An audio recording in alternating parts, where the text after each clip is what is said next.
What's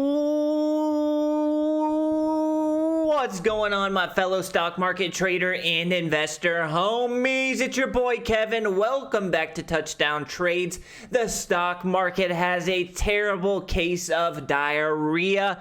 We are down a big all across the board in today's trading. The SPYs are currently down about 4%. Tesla stocks down over 9% today alone. And the vast majority of tech stocks out there are down big on the day. So what the hell's going on? What is causing us to roll over and crash in today's trading? We're going to be breaking that all down in today's video. We're going to be talking about the negative catalysts that have led us to have this type of big red day. We're also going to be breaking down a couple of stocks that I think are in buy zones and have really high upside potential, so you're going to want to stay tuned.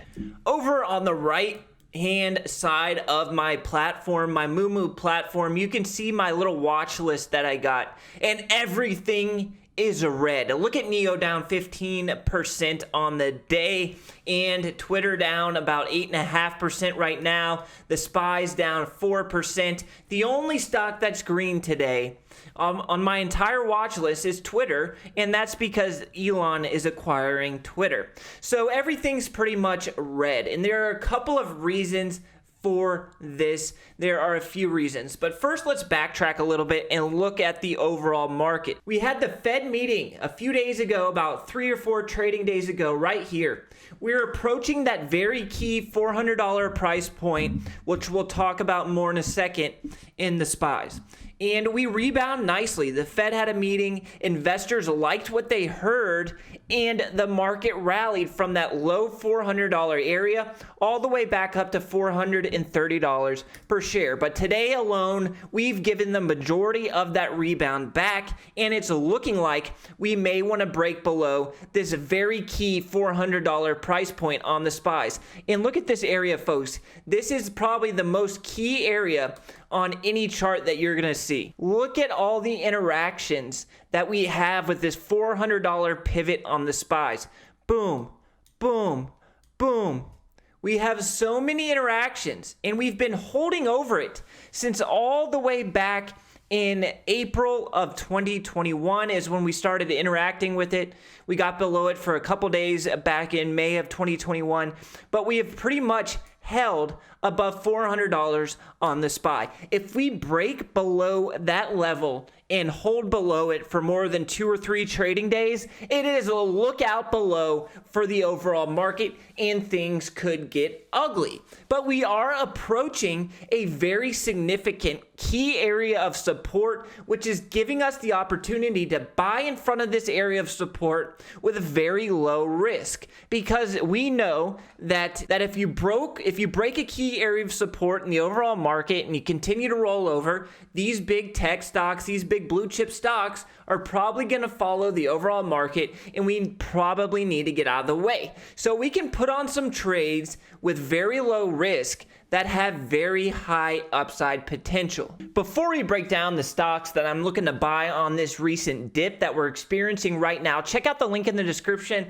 for my broker Moo. They're going to give you 5 free stocks valued up to $17,000. And you can track me on their social media platform built into the desktop trading platform. They have this social media platform built in, and I'm going to be posting all of my trades on there from now on. Just look me up, Touchdown Trades, and you're also going to get a free share of NEO if you deposit $100 or more. One of the main reasons that I think the market is sketched out and kind of selling off right now is the fact that oil prices have hit 5 weeks highs. All right, so oil prices aren't going down. We saw a brief kind of pullback at the gas pumps over the last couple of weeks. Here in Georgia, I started to pay about $3.50 after having to pay about $4 a gallon for the last month and a half or so. So we saw a brief pullback in gas prices, oil prices, but now OPEC is saying they're going to be keeping their output plan at the same output level. So I believe investors were thinking that OPEC may increase output, which would in turn drop drop gas prices down, which would obviously provide a boost to the economy. If people have more money to spend on other things than gas, the economy will thrive. However, if people are blowing their entire paycheck at the gas pump, the economy is going to contract. So OPEC is saying, screw you, we're going to stick to this agreed plan. We're going to increase output by 432,000 barrels per day starting next month as the cartel unwinds production cuts first put into place in April of 2020. People have been speculating that OPEC needs to increase faster than they've agreed to do. But OPEC doesn't want to do this. This is what makes this oil situation so interesting right here. The EU is going to ban all oil exports from Russia over the next 6 months, a move that would need around 2.3 million barrels in extra supply to make up for the lost contribution. Remember, we just heard that OPEC's only increasing by 432,000 barrels per day, leaving us with a gap of about 1.7 million barrels. So not only have gas prices gone up, but it's looking like they may go up further. All right, let's quickly break down the Fed, and then we'll get into the meat and potatoes of this video. What stocks am I personally looking to buy on this dip? All right, so the Federal Reserve, they telegraphed that they were going to raise rates, and they did just that. But the market wasn't shocked. It wasn't a rug pull, and it was well known that this was going to happen. So the Fed appears to have won back the approval of Wall Street through both its telegraphing of yesterday's rate hike and the rare specificity of plans to use 50 basis point moves in the future. The fact that it's hiking rates, this is a key point right here. Pay attention to this key point. The fact that it's hiking rates into a slowing economy, raising the specter of a near-term recession. So it's not common that you get rate hikes into a slowing economy. You want to raise rates into a growing economy. Investors are scared that this raising of rates into a slowing economy is going to cause a near-term recession. However, I don't disagree with that. We may have a little bit of a recession, a little bit of a slowdown, but there are still some good deals out there. And one of those deals that I'm looking at right now is none other than the electric vehicle sector. With this oil crisis, it's not going away. It's not going away anytime soon, folks. Not going away anytime soon. And the stock that I want to break down first is Tesla. Tesla is coming in to a very key area. Look at this. Boom, we held it right here.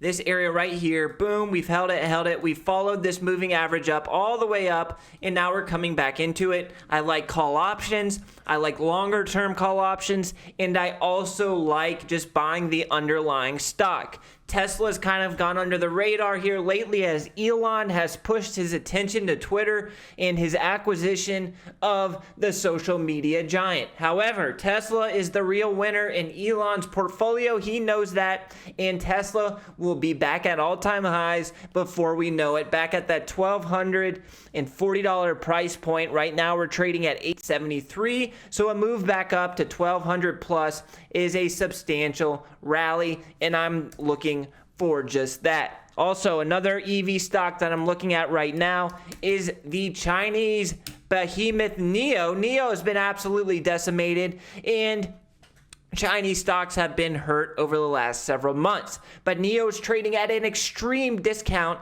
and right now we're trading at just $15 per share. $15 per share. A few months ago, we were up at $66 per share. So we're looking at a 4x plus move back to those recent highs of $66 per share. It is a steal at $15 in my opinion. Right now, NIO has a market cap of $28 billion on sales of $5 billion, giving us a price to sales ratio of around 5. And this is a company that is exploding with growth, and we're going to see those all-time highs again of $65 a share. It may not be in 2022, it may be in 2023 or 2024, but if you told me you go buy a stock for $15, 3 years later, it's trading at $65 a share, I'm going to do that every single time, and that's what I'm doing here with NIO. The final stock we're going to be talking about as a buy the dip situation is actually actually not a dip play. It's Twitter stock. Twitter is still trading at a pretty sizable discount off of the price that Elon has offered to buy it at. He made the purchase price of what, $54.20? Right now we're trading at $50. So we still got $4 per share in upside. The risk being that Elon's purchase does not go through and we get a major correction. However, I do believe Elon's purchase will go through. If it doesn't go through, obviously the stock's going to drop. But I think the odds of this going through are drastically higher than not. So we have $4 in upside of Elon's purchase price. It's almost a sure thing based on my analysis. However, there is risk. There's always risk. And if the sale does not go through, this thing will fall off of the cliff. But I'm going to be taking the risk, and I'm going to be buying Twitter stock, looking for that $4 spread to take place.